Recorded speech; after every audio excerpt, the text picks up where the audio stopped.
How are you? What are you doing today? Amazing. The sun is shining. Yeah, We got up. perfect. Older people say we're vertical and ventilating. I'm standing and breathing. Perfect. So let's do some of that breathing. All right, let's start with the feet, pushing down, right?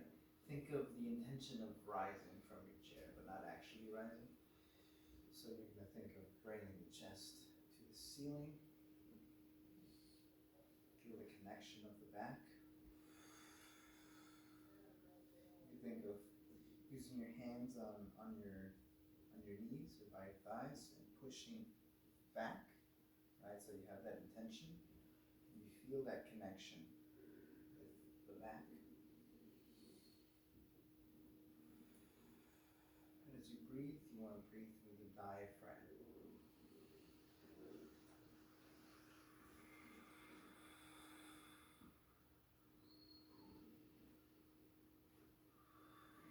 You want to think of bringing your hips sort of forward, right? Because when we have a tilt in the hips, right, we sometimes over contract the low back, giving us this arch, that accented arch.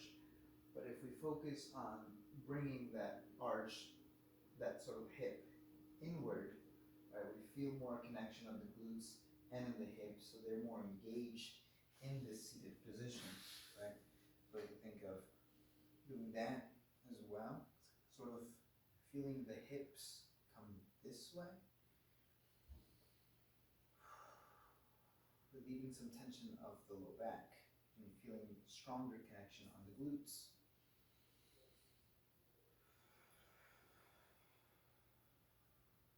You combine this with obviously this connection right here as you're pushing back, but you're grounding your feet.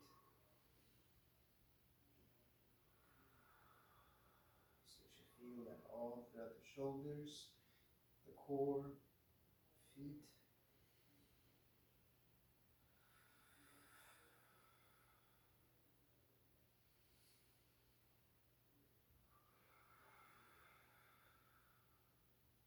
And it's constant, right?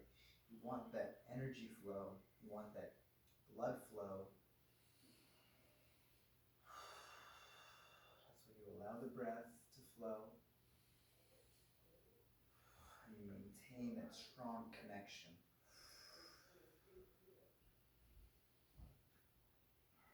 So now let's come into an internal rotation.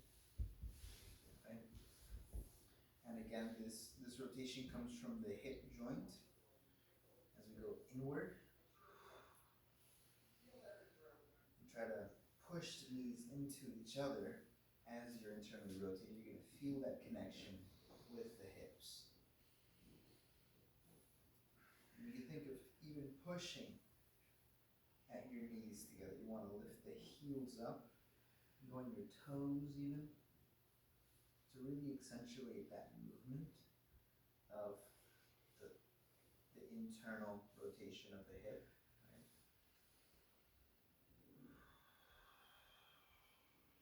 You're going to feel maybe the adductors, the inside of the legs as well, firing, contracting.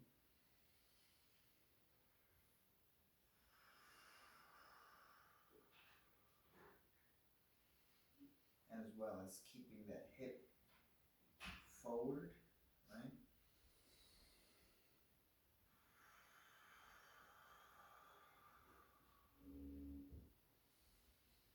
This is a way to actively sit, actively be in a chair, where you can start sweating. And if you start doing this, rather than relaxing and passively allowing gravity to just bring you down, right? Just the relaxation aspect, right, of passivity. You just allow things to relax. And allow yourself to just sink into the chair. Right.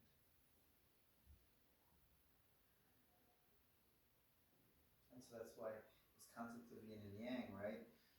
You focus on the strong connection, then you focus on the release of that tension. And that is how you ultimately want to release your fascia, right? Right here, we really don't have something, but if we had a tool, for example, and it could be anything, right? So I would always say that the back of the chair is a great place to feel that in the bicep, in the inside right here. And you're gonna almost hug it and push down if you feel some tension, right? If you don't, it's fine, it's good. You could even use it on your forearm too, right? So the forearm as well. You want to go for the meaty parts, for where there's muscle, because there's a lot of fascia there, right? And then you want to just push down into it, and that's, you know, when you find the epicenter, the root of that tension, that's where you want to really push down deep. Not too much that, you know, it's sore and you are like wincing in pain, contracting that muscle, right? Because that's a natural response to pain is the muscle contracts. But if it's a little uncomfortable, a little sore, a little tender, but you could still relax that muscle and push down, feeling that center of pain, of that soreness, it will adjust, the body will adapt to that pressure and release the tension. And that's why this concept of relaxation, right, helps us to release the tension within and heal our bodies, improve our movements, get rid of aches and pains, right? And the chair is something that I use often, right? If I'm not, using it on my bicep, I'm using it maybe on my hamstrings, because you can also, in the chair, I'll show you right now, you can use this as like that same concept of pushing down, right? And you might want a sturdier table, or maybe, or like a stool or something. But it's just about, finding that tension, finding wherever that restriction ultimately is, right? So that's why I carry around these things as well to help me release the fascia in smaller areas, right? Or pushing down. But you could also, as always, use your hands, right? So if you build enough strength in your fingers and in your thumbs, you can push down, right, on your quads. Anytime you're sitting down, you could press and feel like, oh, that hurts. It should not hurt. You know what I'm saying? And it should not feel pain. It should not feel sore. So when you find that soreness, try to find where it's sore the most, because that is the root, right? That is where the fascia is being condensed. And that's where you want to push into it.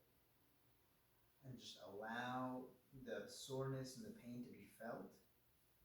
That is the only way for it to be released.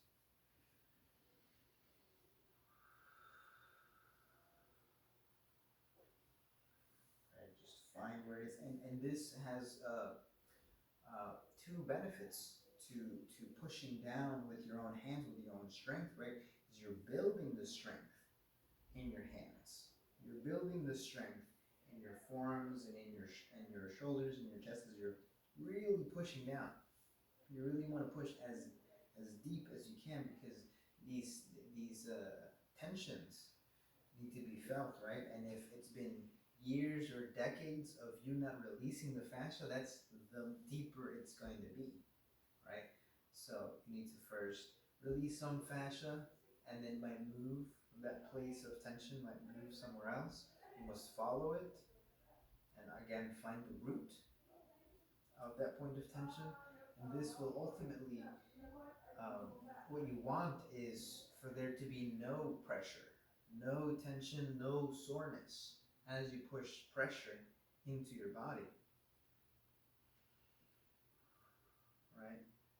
And as I probably mentioned before, right? the fascia in my shin, for example, is released to the point where I can really push down, and there's no pain. In fact, kind of like hurts the skin a little bit because it's pulling on the skin, but the actual muscle does not feel pain. You see, because our muscles are, what I've come to realize, they're more like shields to protect the bone, right? The bone has all these pain receptors, and the joints as well, right? The joints need the ligaments, right? The tendons, and we build all that strength by getting in these stretch positions, right? Pushing down, and then even squeezing with your fingers, or having this gorilla kind of position as well, right? You can work on building the strength of your fingers, using your legs as platforms, because ultimately they should not hurt. You should be able to push down as much as you can, and there should be no pain. There should be no tension. So it's about finding where that point of tension is, and then staying there, and then really pushing enough so that it is felt, and not too much that again you feel like an urge to stop. I mean, it should feel good in a way, but it's also a little painful, a little sore, right? And that goes with anything. It's best to use foam rollers, or what I like to use now, you can graduate from the foam roller if that doesn't help you anymore, is actually just dumbbells.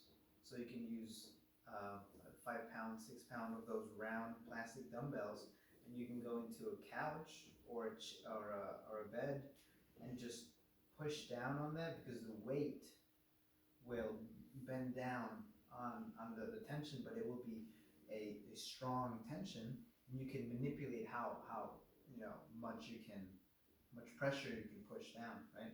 You could use your knees as well, right? So you can use your knee for your forearm, or for your bicep.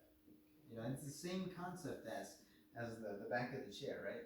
And it's just about using your own body, in a sense, to release your own fascia, to heal you, right? And so you build strength in your hands and your feet to then release the tension of your center of your hips, so then you can go into various other positions where you can then use your feet to release the fascia in the leg, the thigh.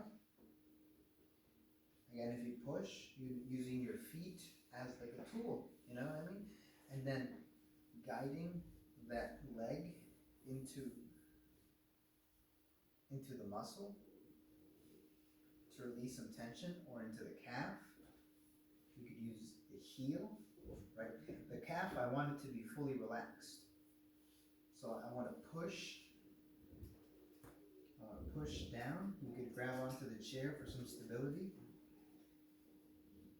And the lower leg is relaxed, right? What I'm doing is I'm just pushing with my heel, checking if there's some tension, and if there is tension, I'm staying there. Right? You want to stay there until there is no more tension, until there is no more pain or soreness. And that's how you ultimately will heal yourself from your chronic aches, your chronic pains, your arthritis, your injuries, previous injuries, or even future injuries. This is a preventative measure, because if you release the fascia of your body, not only will you improve your movements, but your stability as well, which is linked to your strength. This will ultimately unlock your full strength, your full potential of movement and stability and strength. You can use your foot to release the fascia of your foot, of your other foot, right? By using that heel to push down.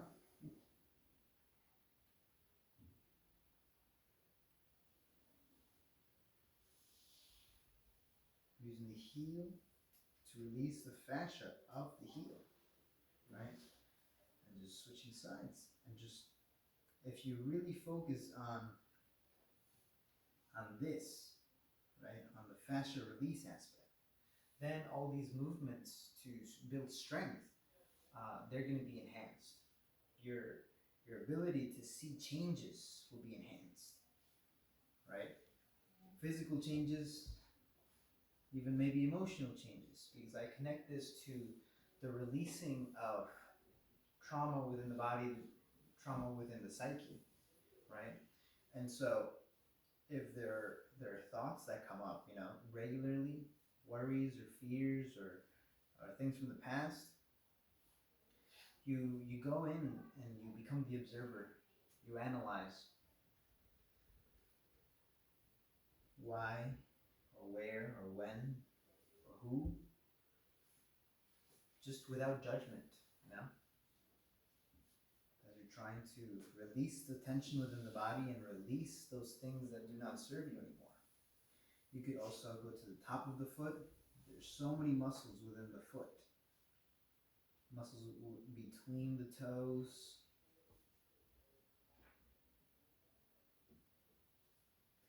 There should be some pain, but ultimately what you're doing is you're bringing blood flow into these areas, into these extremities, right? And you're releasing tension, releasing the fascia, allowing the fascia to flow, essentially, allowing the chi to flow. And this is also connected with lymphatic drainage and how they do this in the face and in the head, right? It's the same concept. It's releasing the tension within the face or within the jaws. You use your hands, come this way. If you have headaches, pushing down, you're gonna feel some sore spots. You're gonna feel some tension. And what you want is for the tension to ultimately go away. Just stay there and breathe and relax.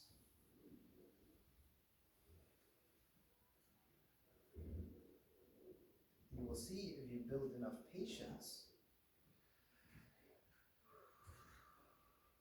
that this soreness, that this pain, these aches will go away.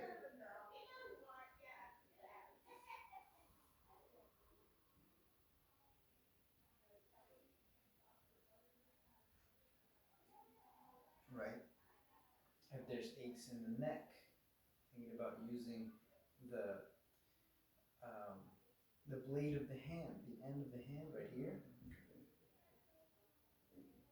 pushing in. And again, there should be no soreness, no pain. This is unnatural for us. We're trying to realign ourselves, bring it back to normal, out of pain, out of aches and soreness. So you could bring back freedom of movement, like we did when we were children.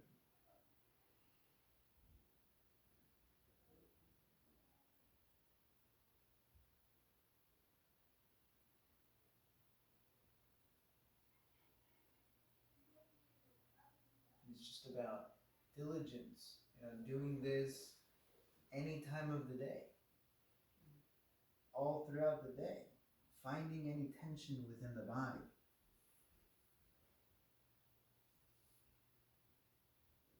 And pushing.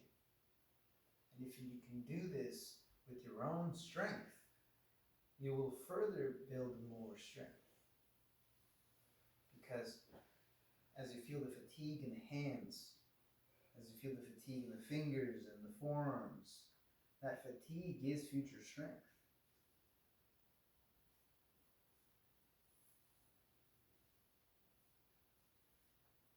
And ultimately what you want is to go throughout the entire body, whenever you're moving, going through the day, if you have some ankle pain or knee pain or whatever that is, you know what to do. It's about going in there and actually feeling the tenderness, feeling the soreness, until the body adapts and releases that tension, because it does not want to feel that pain. And you will see how it's kind of like getting a new limb. It's like you feel the freedom.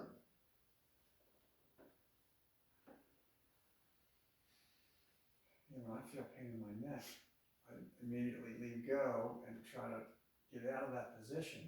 Mm-hmm. And you're saying, find where the pain is, put some pressure on it, and then release it that way. Yes, exactly. It needs to be felt. Right. Okay. Right, that tension needs to be felt. Right. As you relax the body, relax that area, especially, and it will slowly go down. The pain, the soreness will slowly dissipate until it completely shifts or releases. When I say shift, it's not completely gone, but somewhere around that area will still be sore. So you gotta go find the root. Right. So let's work on some feet strength of the legs. So let's come in with that full connection, full contraction of the feet as you squeeze the sole of the feet, as you push them forward, feeling that connection of the calves, as you straighten the knee, feeling that connection of the quads.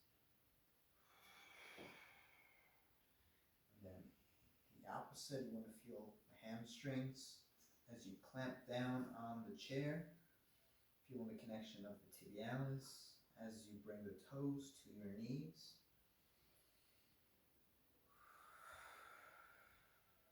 In this position, you can think of pushing down with your hands, pushing down at the knees, feeling that connection in the erector spinae, the mid-back.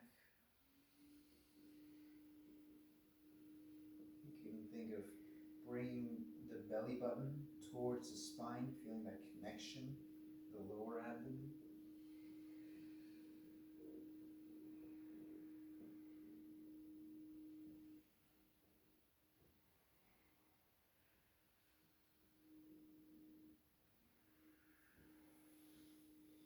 And you can think of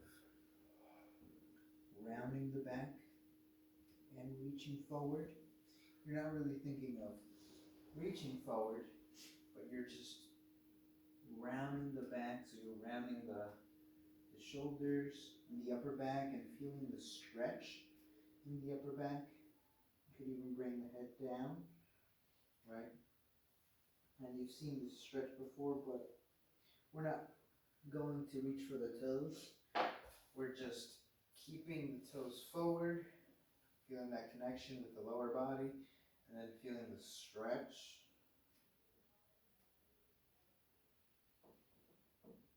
In the back, but the connection, the contraction of the abdomen. You can think of bringing that neck back and then forward.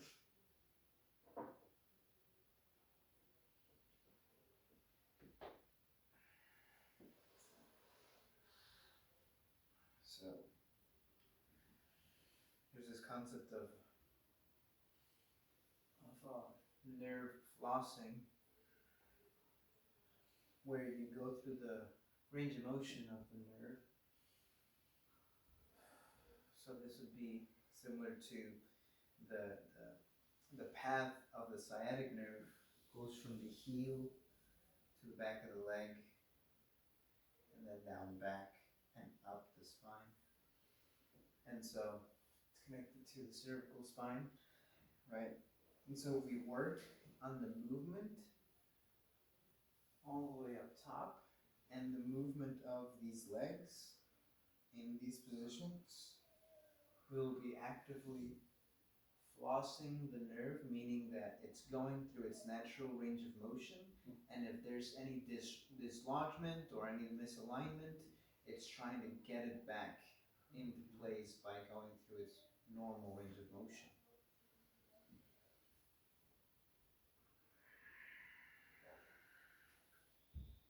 it's about contracting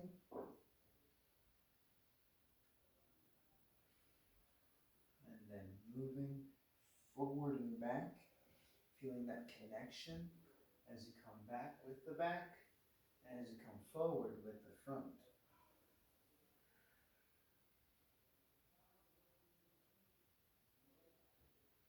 So if you have sciatica, this is something